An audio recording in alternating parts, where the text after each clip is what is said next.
الحمد لله نحمده ونستعينه ونستغفره ونؤمن به ونتوكل عليه ونعوذ بالله من شرور أنفسنا ومن سيئات أعمالنا من يهده الله فلا مضل له ومن يضلله فلا هادي له ونشهد أن لا إله إلا الله وحده لا شريك له ونشهد أن سيدنا ونبينا وشفيعنا وحبيبنا ورؤوفنا ورحيمنا ومولانا وملجانا محمدا عبده ورسوله صلى الله تعالى عليه وآله وصحابه أجمعين وبارك وسلم. أما بعد فأعوذ بالله من الشيطان الرجيم.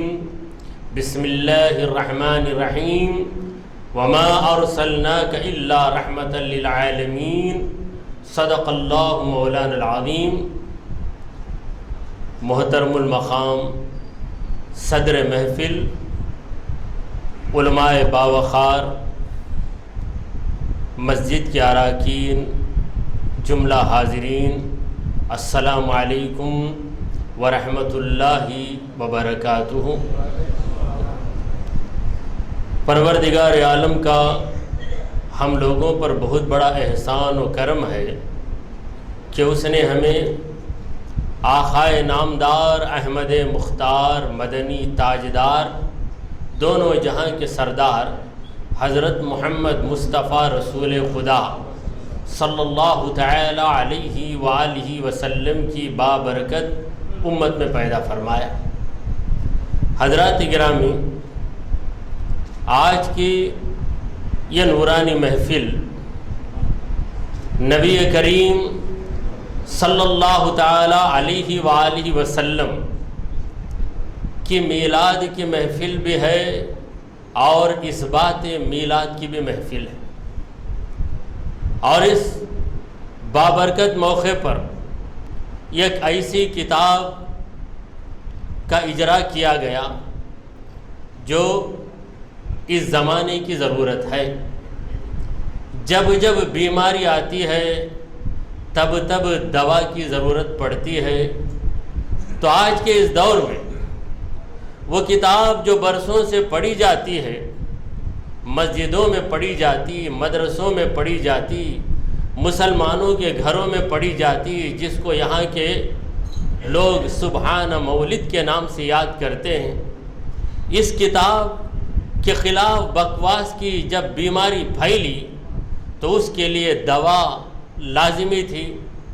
تو اس کتاب کے مصنف حضرت مصلحی صاحب نے وہ کتاب بطور دوا ہم کو دی ہے. ہم اس کتاب کو پڑھیں، خود بھی فائدہ حاصل کریں، اور جو بھٹک گئے ہیں ان کو وہ کتاب پہنچا کر صحیح راستے پر لے آنے کی کوشش کریں. محترم سامعین، آج کے اس محفل میں اس ناچیز کو جس عنوان یا جس ٹاپک پر بیان کرنے کے لیے کہا گیا ہے وہ ہے اردو لٹریچر میں نعت رسول. رسول کریم صلی اللہ علیہ وسلم کی تعریف کون سی زبان میں نہیں ہے؟ دنیا کی وہ کون سی زبان ہے جس میں محمد الرسول اللہ صلی اللہ تعالی علیہ وآلہ وسلم کی تعریف نہیں؟ دیکھیے، اسلام جہاں جہاں جاتا رہا وہاں وہاں قرآن جاتا رہا، اور جہاں جہاں اسلام اور قرآن پہنچے وہاں وہاں عاشقان رسول پیدا ہوئے، اور جہاں جہاں عاشقان رسول پیدا ہوئے وہاں وہاں نعت رسول، مدح رسول اور مدحت رسول کے ترانے سنائی دینے لگے.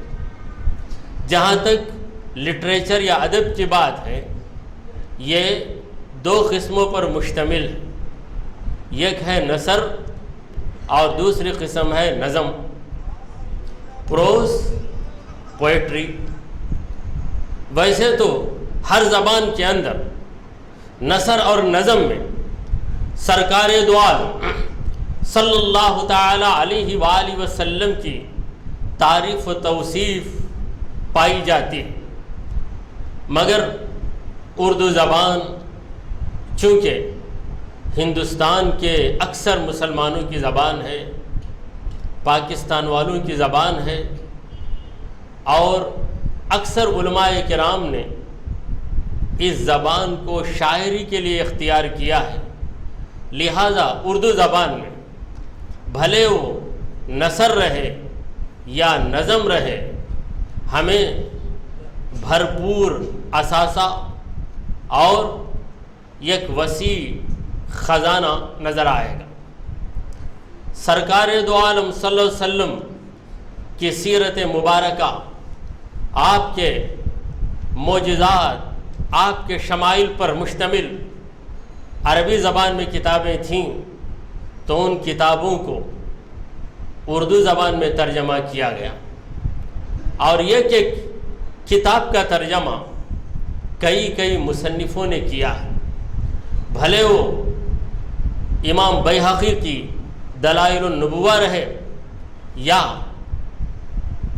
محدث ابو نعیم کی دلائل النبوہ رہے، اور اس طرح کی کئی کتابیں جو نبی کریم صلی اللہ علیہ وسلم کی تعریف و توصیف میں لکھی گئی ہیں، ان کا اردو زبان میں ترجمہ آیا ہے۔ ترجمے کے بعد بہت سے علماء نے اپنے اپنے انداز میں سرکار دو عالم صلی اللہ تعالی علیہ وآلہ وسلم کی تعریف و توصیف میں اتنی کتابیں لکھی ہیں کہ آج ہم یہ بتا نہیں سکتے کہ اردو زبان میں سیرت رسول پر، حیات رسول پر، مقام رسول پر، معجزات رسول پر کتنی کتابیں ہیں۔ بس ہم یہ کہہ سکتے ہیں کہ بے شمار کتابیں ہیں۔ اسی طرح جہاں نظم کی بات آتی ہے تو نظم کے اندر بھی سرکار دو عالم صلی اللہ تعالی علیہ وآلہ وسلم کی تعریف و توصیف کرتے ہوئے بے شمار مسلمان شاعروں نے شاعری کی۔ عجیب بات یہ ہے کہ مسلمان تو مسلمان، کئی غیر مسلم ہیں جنہوں نے اردو زبان میں سرکار دو عالم صلی اللہ تعالی علیہ وآلہ وسلم کی تعریف و توصیف کی۔ صحیح بات تو یہ ہے کہ ہمارے نبی کریم صلی اللہ تعالی علیہ وآلہ وسلم کا نام مبارک ہی ایسا نام ہے کہ جب ہم اس نام کو لیتے ہیں تو زبان پر حضور کی تعریف آ جاتی ہے اور لب چمٹ کر محبت کا پیغام دیتے ہیں۔ رسول کریم صلی اللہ تعالی علیہ وآلہ وسلم نے فرمایا کہ الا تعجبون کیف یصرف اللہ عنی شتم قریش، اے لوگو کیا تمہیں اس بات پر تعجب نہیں ہوتا کہ پروردگار عالم کس طرح قریش کی بکواس کو مجھ سے پھیر دیتا، یعنی میرے دشمن یہ قریش کے کفار میرے خلاف طرح طرح کی باتیں کرتے ہیں، مگر اللہ تبارک و تعالی ان کی باتوں کو یوں ہی الٹ دیتا ہے، پلٹ دیتا ہے، واپس کر دیتا ہے۔ وہ کس طرح؟ رسول کریم صلی اللہ تعالی علیہ وآلہ وسلم نے فرمایا انما یشتمون مذمما وانا محمد صلی اللہ علیہ وسلم، یہ لوگ جس کی برائی کرتے ہیں اس کا نام مذمم ہے، جس کی برائی کرتے ہیں وہ قابل مذمت ہے اور اس کا نام مذمم ہے۔ وانا محمد، میں تو محمد ہوں صلی اللہ علیہ وسلم۔ اگر کوئی حضور کی برائی بھی کرنا چاہے، جب حضور کا نام لے گا تو غیر شعوری طور پر، غیر ارادی طور پر، انٹینشن کے بغیر اس کے منہ سے سرکار دو عالم صلی اللہ تعالی علیہ وآلہ وسلم کی تعریف و توصیف نکل جائے، کیونکہ محمد یہ نام حمد سے مشتق ہے۔ اللہ تعالیٰ نے اپنے بارے میں کہا کہ الحمدللہ رب العالمین، الحمدللہ، ہر حمد اللہ کے لیے۔ تو جس حمد کو اللہ نے اپنے لیے خاص کیا، کہا کہ اسی حمد کا مظہر ذات مصطفیٰ، محمد مصطفیٰ صلی اللہ علیہ وسلم کی ذات گرامی ہے۔ تعریف اللہ کی ہو، لیکن اللہ کی تعریف کس کو دیکھ کر تم کرو گے؟ جلوہ مصطفیٰ کو دیکھ کر اللہ کی تعریف کرو گے۔ جب ہی تو نبی کریم صلی اللہ تعالی علیہ وآلہ وسلم نے فرمایا کہ من رآنی فقد رأى الحق، جس نے مجھے دیکھا اس نے حق کو دیکھا، یعنی حق کے کمالات کو، حق کی تجلیات کو میری ذات کے اندر دیکھنے والے دیکھتے ہیں۔ جو مجھ سے منہ پھیر لیتے ہیں وہ حق کے جلووں سے محروم ہو جاتے ہیں۔ بہرحال حاضرین محترم، بات چل رہی ہے اردو زبان میں نعت رسول کی۔ جب آپ اردو کے شاعروں کی فہرست تیار کریں گے تو اتنی لمبی ہو جائے گی، اتنی لمبی ہو جائے گی کہ کئی دن گزر جائیں گے مگر شاعروں کے نام باقی رہ جائیں گے۔ تو چند ایسے اشعار جو اس وقت میرے ذہن میں آ رہے ہیں وہ اشعار آپ کے سامنے عرض کر دوں، تاکہ اس محفل میں اردو زبان کے حوالے سے سرکار دو عالم صلی اللہ تعالی علیہ وآلہ وسلم کی تعریف و توصیف کہنے اور سننے کا موقع ہمیں مل جائے۔ ایک عاشق رسول شاعر عرض کرتا ہے، ہم سے کیوں کر ہو بیان عز و شان مصطفیٰ، ہم سے کیوں کر ہو بیان عز و شان مصطفیٰ، جب خدائے لم یزل ہے مدح خان مصطفیٰ۔ سامعین کرام، یہ شاعر پتے کی بات بتا رہا ہے، حقیقت کو واضح کر رہا ہے۔ کیا یہ لوگوں، ہمارے اندر اتنی طاقت کہاں ہے کہ ہم محمد مصطفیٰ رسول خدا صلی اللہ تعالی علیہ وآلہ وسلم کی تعریف و توصیف کر سکیں، جبکہ قرآن مجید میں اللہ تبارک و تعالی نبی کریم صلی اللہ علیہ وسلم کی تعریف و توصیف فرما رہا ہے۔ صحیح بات تو یہ ہے کہ پورا قرآن سرکار دو عالم صلی اللہ تعالی علیہ وآلہ وسلم کی تعریف و توصیف سے بھرا ہوا ہے۔ اللہ اللہ ان کی شان، چلتا پھرتا یہ قرآن۔ حضرات گرامی، میرے پیر و مرشد فرماتے ہیں، قرآن کو ڈھونڈا تو سوا اس کے نہ پایا، ہے بولتا قرآن سرا پائے محمد صلی اللہ علیہ وسلم۔ یعنی قرآن مجید کو جب آپ کھولو، عشق مصطفیٰ کی نظر لے کر کھولو، دل میں محبت رسول کی دولت لے کر کھولو، تو پورے قرآن میں آپ کو سرکار دو عالم صلی اللہ تعالی علیہ وآلہ وسلم کی تعریف و توصیف نظر آئے۔ یہ صرف ہمارا دعویٰ نہیں، بلکہ ام المومنین عائشہ صدیقہ رضی اللہ تعالی عنہا سے کسی نے پوچھا کہ کیف کان خلقہ صلی اللہ علیہ وسلم، یا ام المومنین، اے امت کی ماں، رسول پاک صلی اللہ تعالی علیہ وآلہ وسلم کے اخلاق کیا تھے، حضور کی مبارک زندگی کیسے تھی، حضور کے کردار کیسے تھے؟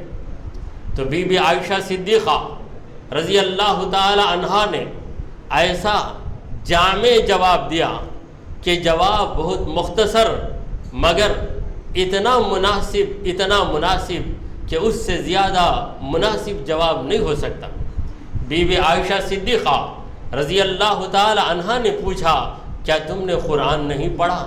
کان خلقہ القرآن، یعنی محمد مصطفیٰ صلی اللہ تعالی علیہ وآلہ وسلم کے اخلاق، آپ کی زندگی تو سراسر قرآن۔ تو قرآن اللہ کا کلام ہے، قرآن اللہ کی کتاب ہے، مگر خدا کی اس کتاب میں جو مضمون ہے وہ مدحت مصطفیٰ ہے، نبی کریم صلی اللہ تعالی علیہ وآلہ وسلم کی تعریف و توصیف۔ حضرات گرامی، ایک عاشق رسول اعلیٰ حضرت فاضل بریلوی رحمۃ اللہ علیہ فرماتے ہیں کہ سب سے اعلیٰ و اولا ہمارا نبی، سب سے برتر و بالا ہمارا نبی، اونچے اونچوں سے اونچا سمجھیے جسے، اس اونچے سے اونچا ہمارا نبی، خلق سے اولیاء، اولیاء سے رسول، اور رسولوں میں اعلیٰ ہمارا نبی۔ تو ہمارا نبی اتنا اعلیٰ ہے، اتنا برتر ہے، اتنا بلند ہے، اتنا اونچا ہے کہ محمد مصطفیٰ صلی اللہ علیہ وسلم کے برابر پوری مخلوق میں کوئی نظر نہیں آ سکتا۔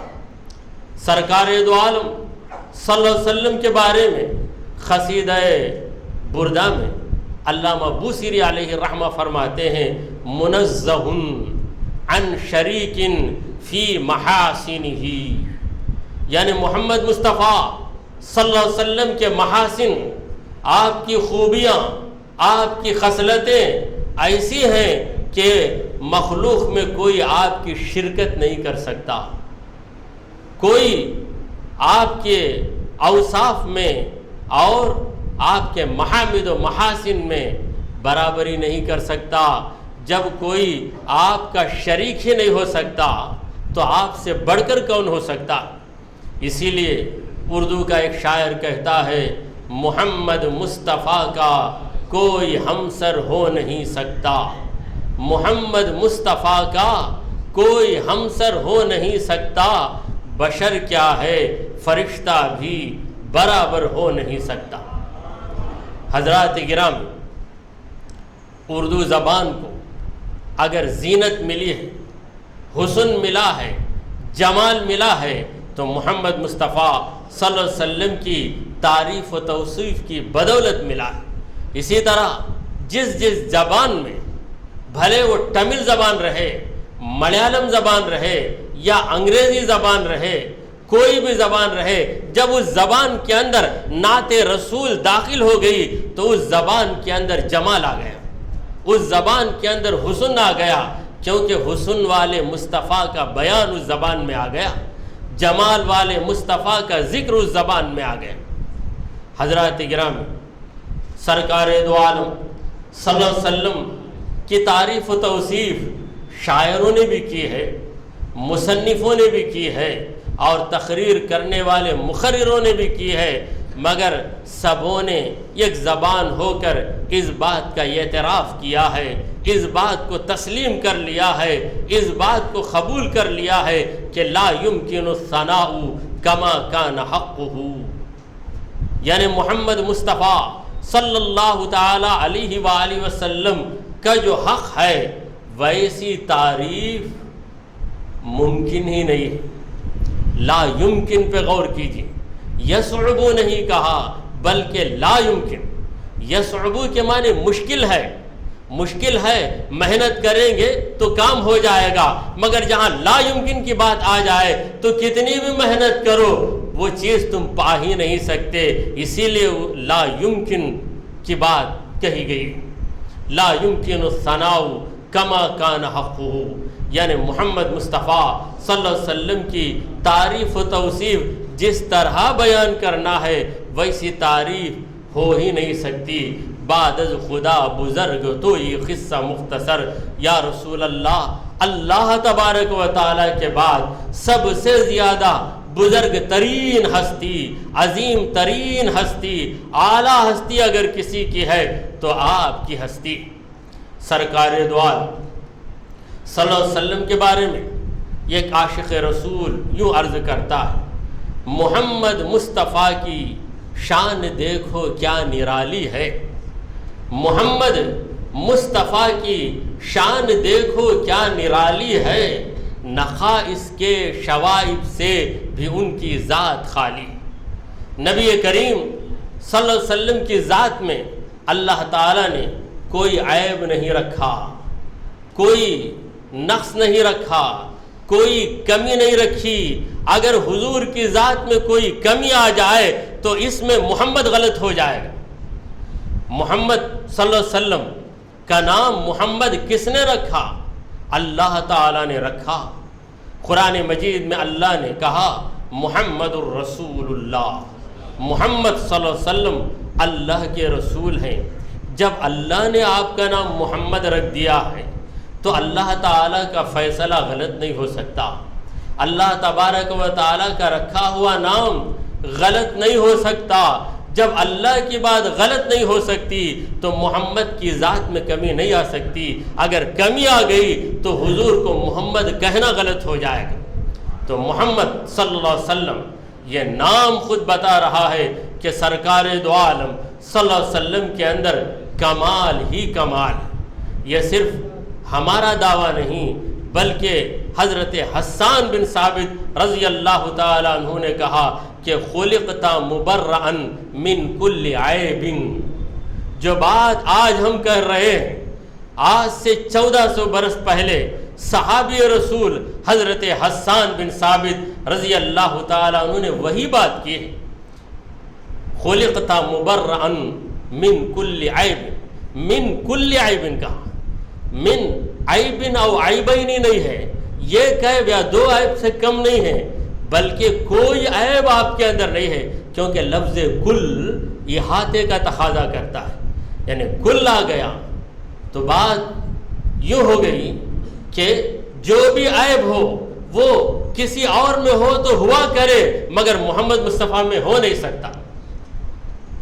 آپ ہر عیب سے پاک پیدا کیے گئے، کأنک قد خلقت کما تشاء، گویا کہ آپ کے پروردگار نے آپ کو آپ کی مرضی کے مطابق پیدا کیا ہے۔ بہرحال اردو زبان، فارسی زبان اور دنیا کی ساری زبانیں، یہاں کی تمل زبان، کیرلا کی ملیالی زبان، بنگال کی بنگالی زبان، ہندی زبان، تمام زبانوں میں سرکار دو عالم صلی اللہ علیہ وسلم کی نعت پائی جاتی ہے، اس لیے کہ ہر زبان کو اللہ نے پیدا کیا، ہر زبان کو اللہ نے پیدا کیا اور ہر زبان میں اللہ تعالیٰ نے شان مصطفیٰ کو داخل کر دیا ہے۔ اللہ تعالیٰ سے دعا ہے کہ وہ ہمیں عشق مصطفیٰ پر قائم رکھے اور میدان محشر میں شفاعت رسول سے ہمیں مالا مال فرمائے۔ آخر میں شکریہ ادا کرتے ہوئے اپنی بات کو ختم کرتا ہوں۔ وما علینا الا البلاغ المبین۔